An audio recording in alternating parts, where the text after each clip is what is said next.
guys kind of in the front so they can go behind you. Yeah, there you go.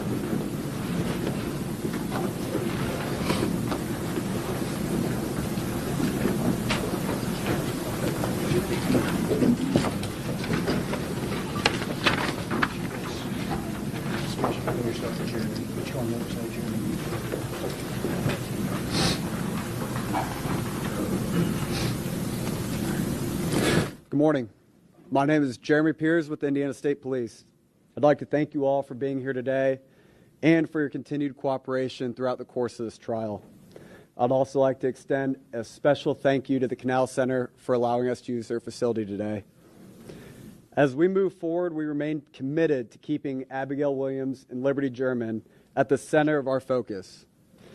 Their memory has guided us every step of the investigation, and the photo displayed behind us serves as a powerful reminder of why we are here and what this case has always been about.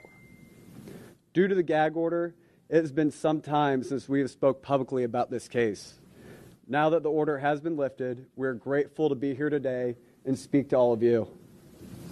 Before we get started, I'd like to introduce to you the speakers: Mike Patty from the families, Carroll County Sheriff Tony Liggett, Indiana State Police Superintendent Doug Carter, and Carroll County Prosecutor Nick McClelland.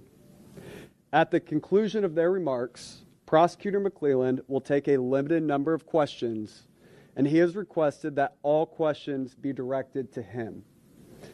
On behalf of those standing behind me here today, and all those who have dedicated countless hours into this investigation, we thank you all for your continued support. I'd like to introduce to you our first speaker, Mike Patty. Thank you, Jeremy. I don't have a nice speech all prepared. It was kind of a last-minute thing here, but I really wanted to take the time to send out my appreciation that justice has been served for the girls. I want to thank the jurors. I hope they get a chance to see this, that they took time out of their lives and remained open-minded and objective and was able to look at the information and deliver a verdict. For that, I will always be grateful. The community. This community has embraced our families from day one and continues to lift us up and support us. And again, for that, I'll always be grateful.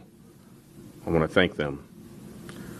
To the investigative team and the prosecution, thank you for staying steadfast and continuing to work towards this.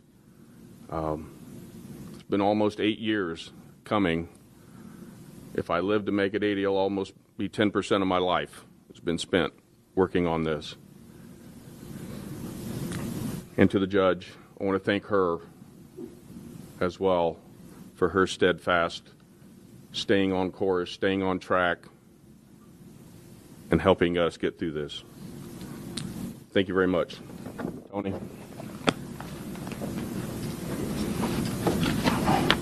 Good morning. The end of 2016 and the beginning of 2017 completely changed the fabric of Carroll County. We lost 6 beautiful young girls, and all of that happened within a 6-month time span. My office is not a part of the investigation into the Flora fires. That's being headed up by the state police. We would do anything that they would ask for us to do, and I know they're working extremely hard on that case as well. Carroll County is a tight-knit community, about 20,000 people. It used to be a place where people didn't lock their doors. I believe that the verdict and the sentencing will help ease some of that sense of security for the people of Carroll County. The people who live here are very resilient. I think you can see that just in the families, the Germans, the Patties, the Williams. Carroll County is an amazing place to live, to work, to raise your family. I want to thank all of the people of Carroll County and the families for their patience during this investigation. I keep hearing the word closure. People are coming up to me saying, I bet that you're glad that there's finally closure. There will never be any closure in this case. The Germans in the Williams family lost their daughters, their granddaughters, their siblings. Justice, a form of justice was served, but it does not bring Abby or Libby back. These families will live every day without two of the most important people in their lives. They're missing milestones because of a low-life coward decided to take their innocent lives. They did not deserve this. Today is not closure. It is just turning the page and starting a new chapter. My heart is and always has been broken for these families. I want them to know that we stand with them, and I want to apologize to them that it took 8 years for us to get to this point. This case was quite the undertaking for the Carroll County Sheriff's Office. There are so many people that put a lot of time in assisting us with bringing it to a conclusion. You see a lot of them right here, and there are many that aren't standing up here. There are so many agencies to thank for standing by our side. Just to give you an idea of the support that we had just for the trial, we had 36 outside agencies help us for just the security during the trial. On the afternoon of February 14th, at least that many came to help us investigate this case. Everyone from detectives down to dispatchers to help investigate or just to answer phones. I remember a conversation after we found the girls with Jerry Holman about whether or not we were going to take the case or Indiana State Police were going to take the case. Well, it was not my decision. It was not my decision, but I knew we didn't have the resources needed to do this on our own. Holman made a commitment that if we took the case, ISP wouldn't leave us and they would stand by our side and provide any of those resources that we needed, and they did just that. Tobe Lesenby was the sheriff at the time, and he asked ISP to stand with us. I want to thank Doug Carter and the rest of the Indiana State Police for being with us during this time. The reason justice was served today was due to one person, a person that only knows how to give. She has given herself literally for free to this investigation in different ways since about March of 2017. Kathy Shank, while filing, scanning, organizing, found a tip that led us to be here today. Throughout this investigation, especially when things happened during the month, for things that happened during the month of 2017, that was a time when Kathy was not helping us. When she would come across something that she didn't know, she would always bring that to an investigator, and every time that she brought us something and said, "Did you know this?" we knew it, except for the tip that she brought us that got us here today. To borrow a term I believe was started by Becky Patty, a saying that meant enough to me that I had it on a sticker on my computer, in my car, and on my refrigerator at home. The goal was actually to be able to say the words, and they ring true. There is zero doubt that justice has been served, and today is the day. Thank you.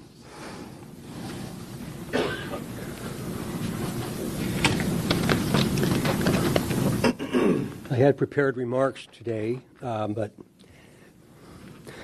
I decided walking in here that I wasn't going to read them. John Perrine reminded me that 2,866 days ago, this entire thing began. I didn't know what I would think, and I didn't realize today we were going to be walking into the same room where many of you were, I believe, again, from memory, April of 2019 or that time frame. And over the course of these last many years now, several of us, me included, have been mocked and ostracized for our emotion, for our inability to answer questions that you might ask, and the thought that we're something other than human beings. I am, and I'm not going to apologize for that. I often say I wish people could see what goes on behind the scenes, and not just with people dressed like me, but citizens of this county and of this city. It's amazing, amazing acts of unbelievable courage and self-service and self-sacrifice. I wish you all could have been in the courtroom today and heard the victim impact statements. I'll always remember them. And I hope you'll get the transcripts and read what was said and try and understand the context of those words, even though you weren't in the courtroom. Over the course of these last many years, there have been many investigative strategies. Any notion of a cover-up, any notion of us deciding the outcome of this, any notion of any connection to anything else is not correct. It's not correct. I've never been a detective in my entire lifetime, but I get to represent some of the best on the planet Earth. And I listened to them intently. And when they made strategy decisions associated with what the next steps would be, my job was to support them, and I stand by those decisions, every single one of them.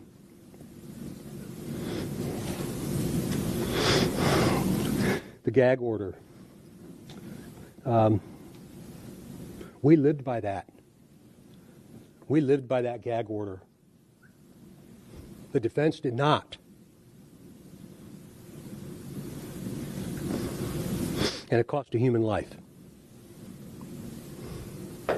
Anybody that shares those photographs of those two little girls should be held accountable, whether they're in the public sphere, whether they're emailed to you, whether you found them in a place you didn't want them to see. I hope that if you ever see them, you'll picture your own children as Abby and Libby. I'll never forgive that. I will never, ever forgive that. We lived by the gag order. Documents were released from the defense that drove a public narrative that many of you talked about. And damn it, I wish I could have responded. But I was not going to violate what Judge Gall said. So they were able to get these documents out there and create a public narrative that you and many others, many of you, and many others believed around the globe. Baldwin and Rossi are responsible for that, not this team.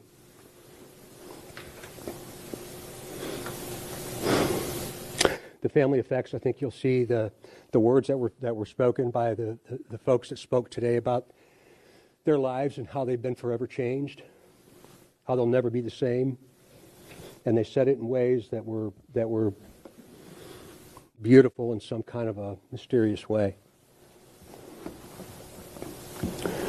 There's an attorney in Indianapolis by the name of Guy Relford. And I heard Guy on the radio after the verdict when a lot of hate mail came, death threats came.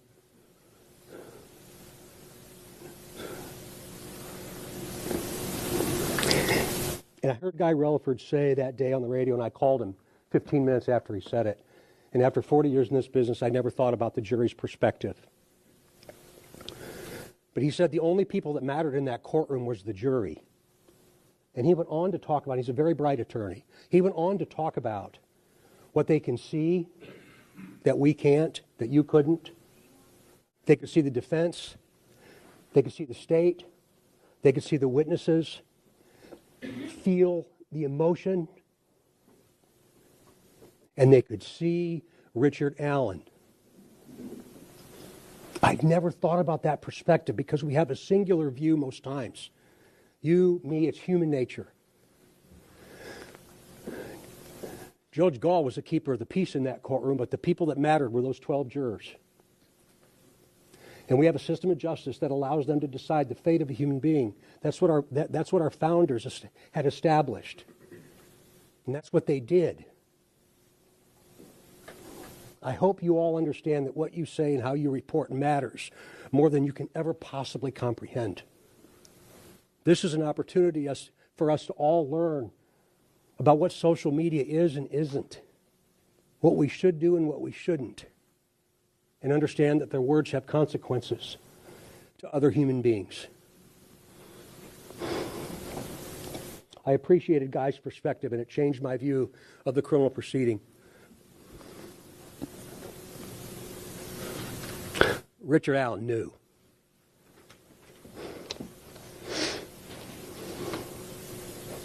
We live in a country where people can hate. People can say things about other people. And that's okay. Hate me. It's okay.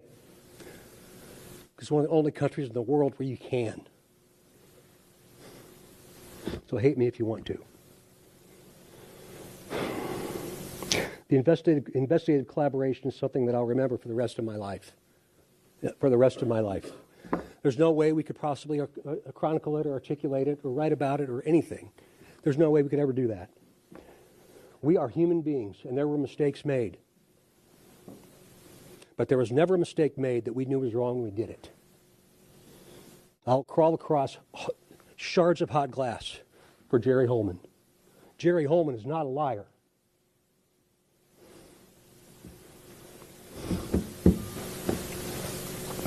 Jerry Holman gave the last 8 years of his life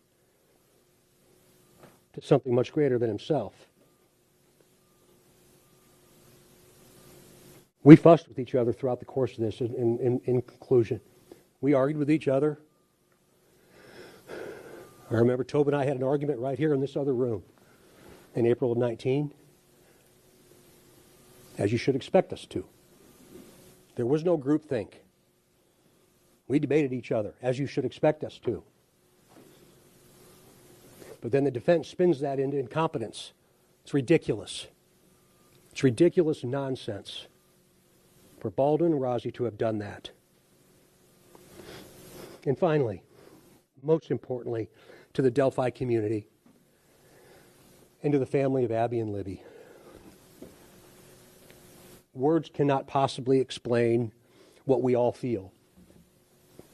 But what Nick McClellan did and the rest of the team that was associated with this, every single time it was about something other than themselves. It was about this community and that family. And we owe them a debt of gratitude that can never possibly be repaid. How about we start to heal now? How about we hit that reset button and understand that justice in this country was served, and if you don't like justice in this country, go do another one. Let's heal. Tone down the rhetoric. Stop all the politics and all the nonsense and all the conspiracy theories, and understand that we all tried the best we could. That should be the message to us and to our kids and to this most amazing place we call the United States of America. Well done. Thank you all.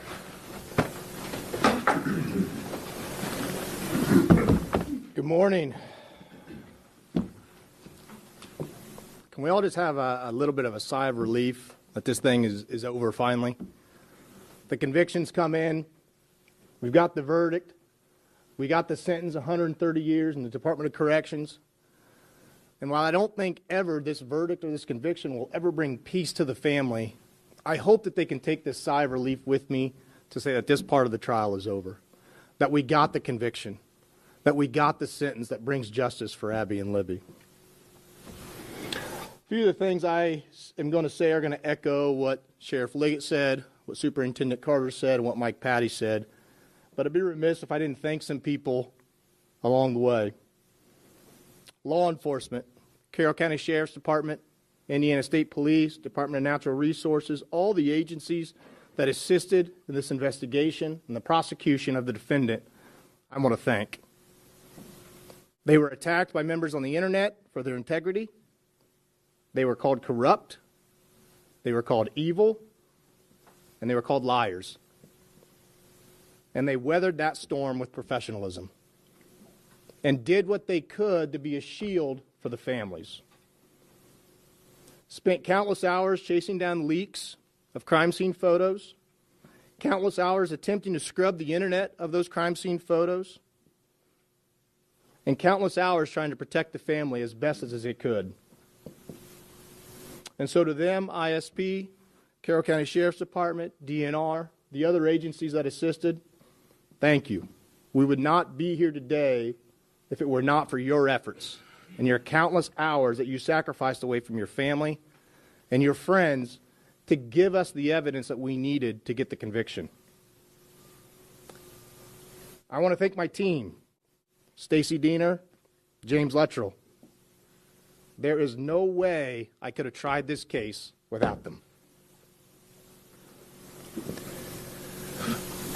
We spent countless hours working on this case, away from our families, away from our friends, and no one will understand the heart and the effort that they poured into this. So thank you. I want to thank Kathy Shank. She kept us well fed. She was the grandmother of our office, if you will. She made sure that whatever we needed, she took care of, and she never complained. And without her, we would not be here. Without her countless hours of going over filings, of scanning in documents, of looking at reports, and having the wherewithal to bring this to the attention of Sheriff Liggett, to say, hey, I haven't seen this before. Has anybody followed up with this person? Without her, we would not be here. Without her, we would not have an arrest, a conviction, and a sentence. She was the key part to this investigation. The needle in the haystack, if you will, that brought this investigation to a close to where we could make an arrest. Kathy Shank, I thank you. And finally, the family.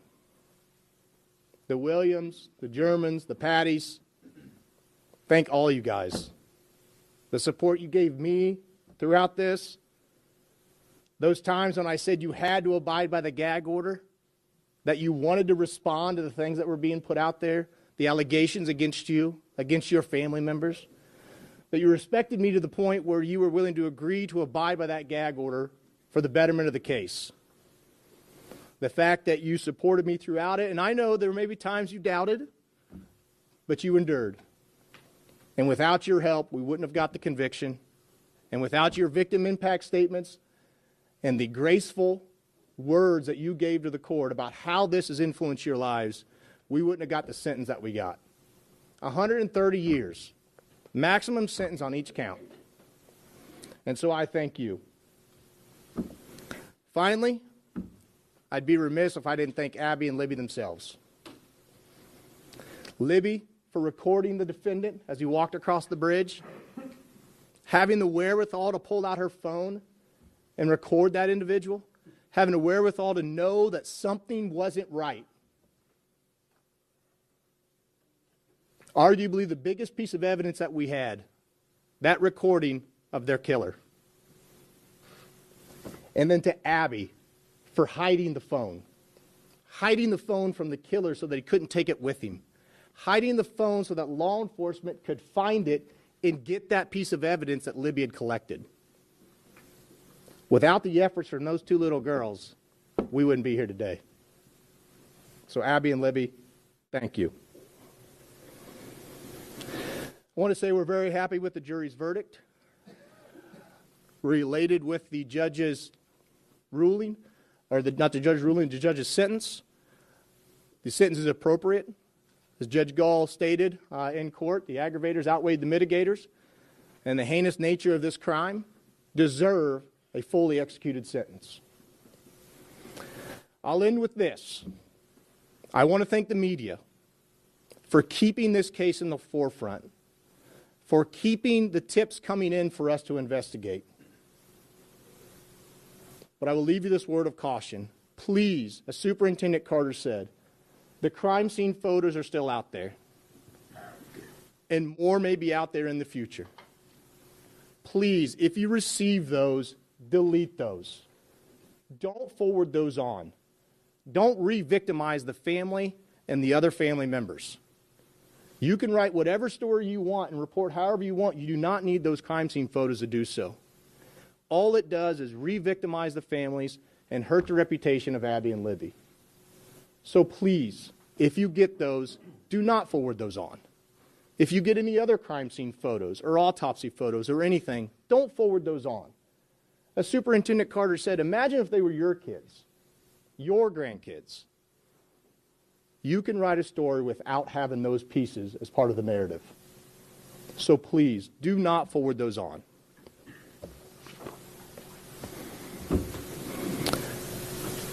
I want to thank the community finally. Everybody in the community locally has supported my office, supported law enforcement. The show of support from them has been just unforgettable. I appreciate everything everyone's done. I appreciate the prayers. I appreciate the handshakes, the support, everything that everybody's done throughout this course of the 8-year investigation. When this investigation started, I was actually a defense attorney. I ran for the prosecutor's office in January 1st of 2018, and I knew coming into that office that this case was one that I would have to investigate. And I made it one of my goals not only to investigate it, but to get an arrest, have the trial, and get a conviction. And all the support I had throughout that time, I appreciate it. And so, as Trooper Pierce said, I'm going to answer a few questions. The gag order is lifted. You're more than welcome to talk to anybody up here individually afterwards if they want to talk to you. But I will take a few questions here and now. Nick, what did you do to help the family navigate the emotions of the swirling narratives outside of the gag order and also the hate and vitriol put onto this case? It's not easy. It's hard to put yourself in their shoes because I've never had a child die. And so it was very difficult. It took a lot of phone calls, text messages, meetings. A lot of it was, hey, try not to read that stuff that you see on the internet, which is easier said than done. But a lot of it was just moral support and leaning on each other to say, we can't violate the gag order. Let's keep our eye on the ball. We need to get the trial, and we want to try to get the conviction, and then we can talk. And so it was just a lot of words of encouragement between each other, moral support, text message, phone calls, those kind of things. Go ahead. What happened with Ms. O'Jay at the end of the hearing? What was that fight about? It wasn't a fight. She was just commenting about some things that were said at sentencing, and I'm just going to keep those things to myself. That's in your face, though. That's not a fight. Well, I don't know if she got up in my face. I'll just keep those things to myself. She was just commenting on things that were said at the sentencing. Yes, ma'am. The defense has made it clear they plan to appeal. Your thoughts on their chances? Well, it's not up to the defense. It's up to the defendant. I'm not going to repeat his name. He's the defendant at this point. And so he has 30 days to file notice with the court that he wants to appeal. If he doesn't file that notice, then there is no appeal. And so once he files that notice, we'll deal with it accordingly. We'll work with the Attorney General's office to represent the state, and we'll give them whatever support that they need in order to draft a response to that appeal. But I guess given all the questions, and you've all addressed it up here and how frustrating it was, your confidence in the security of this verdict and in this maximum sentence?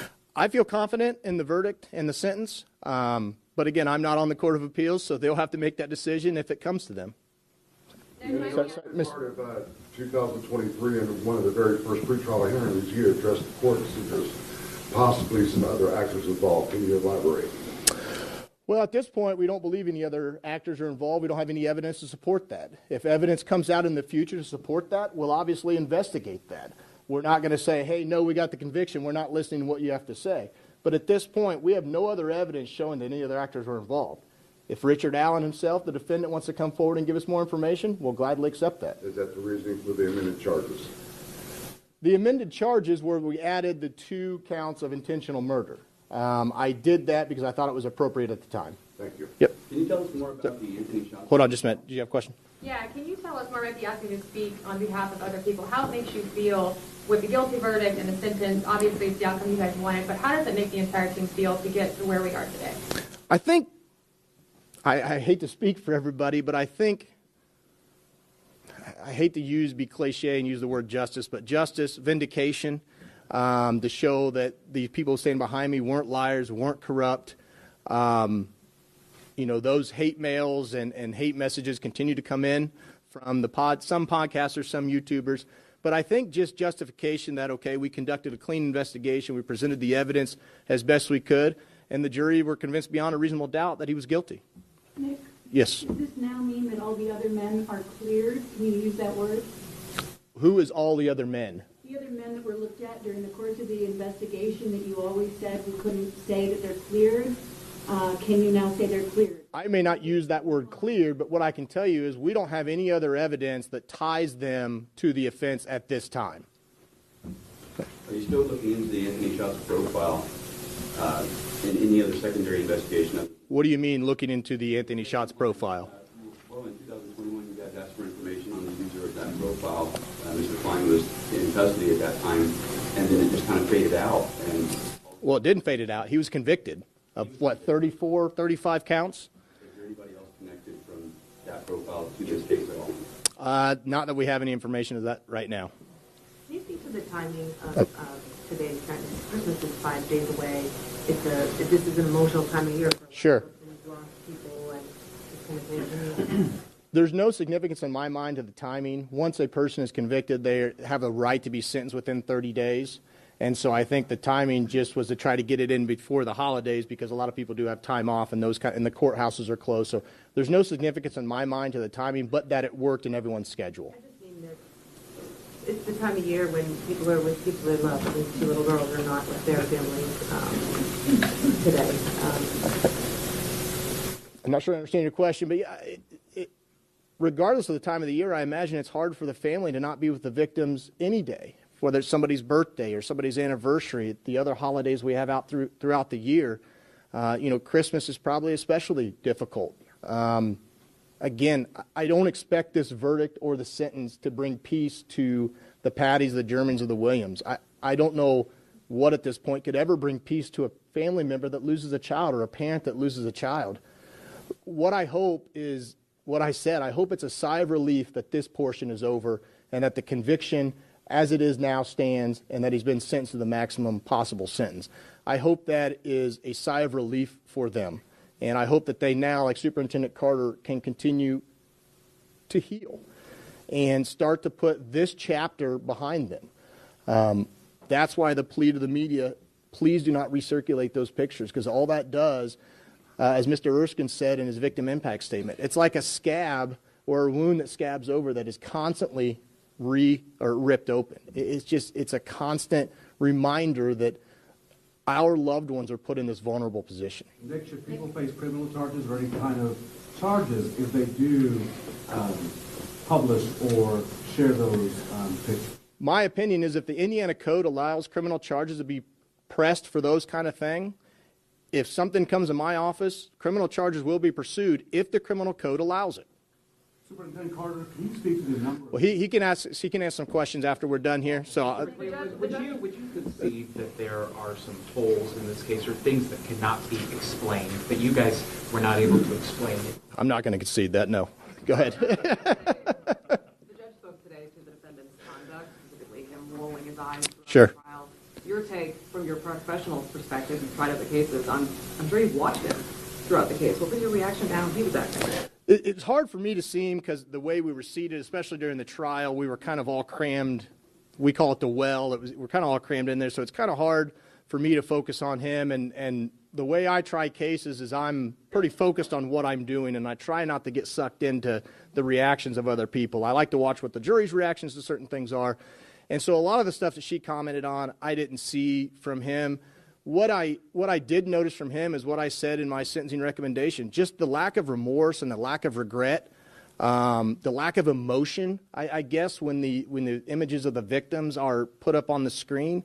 As a father, when I see those things, and you've probably seen me up here and other places, I get a little emotional about it, and it's hard not to. And so the lack of those things kind of struck me. I didn't see him roll in the eyes of the judge, of course, but obviously never a good thing to do. So those are my comments on that. What do you think? What piece of evidence, really quick? Just one more, then I'll be good. Yeah, sorry. What piece of evidence, like from his demeanor to any parts of your case, what piece of evidence do you think did it for the jury and then to also elicit this maximum sentence? What do you think got it here? Oh, gosh, I don't know what did it for the jury. I think it was a culmination of everything that we had. I think once you start stacking that evidence against him, and as it stacks up, it's hard to say that the defendant isn't Bridge Guy. And if you can accept that he's Bridge Guy, you can accept that he's the killer. And that, to me, is the bottom line. And so... If you have a message for Richard Allen? You could talk to him face to face right now after all this has been said and done. What would you say to him? I think I would just echo what the superintendent said and what Sheriff Liggett said and some of the things that were said by the victims' families at court. If he truly wants to apologize to the families and admit to what he's done, now's the time to do that. So. Can you say today that Carroll County is safer than it was 8 years ago? I believe so. What steps have been taken to make it safer? Well, I think it's safer in the sense that people can have that sigh of relief to say, okay, we got the guy, we got the conviction. And so I think in that sense, it's safer. I've always thought I was born and raised here in Carroll County. I left, of course, to go to college and law school, but then I came back. And so this has always been my hometown. It's been my hometown for 3 generations or 4 generations in my family. And so I've always thought it's a safe place. And the things that Sheriff Liggett said, the thing that the victim said in the sentencing, that wasn't fluff, that we didn't lock our doors and that we knew everybody else. Those are true statements. This is a traditional, small, Midwestern town. And so I think it's always been safe. I think there can be that pressure off of people now to say, okay, I feel better. We got the guy, we got the conviction, and we know he's going to be in prison for 130 years. So, go ahead. Any charges against? That'll be it for the questions today and for the press conference. I would just like to say thank you for all for coming out. As you go about your day, please remember the most important part of this entire thing, and that's the 2 girls that are behind us today. So as you go about your reporting, please do that and have a safe trip home. Thank you. Lieutenant Hall. Question. This right here. Light bulb went on. ABC News, but we were all interested in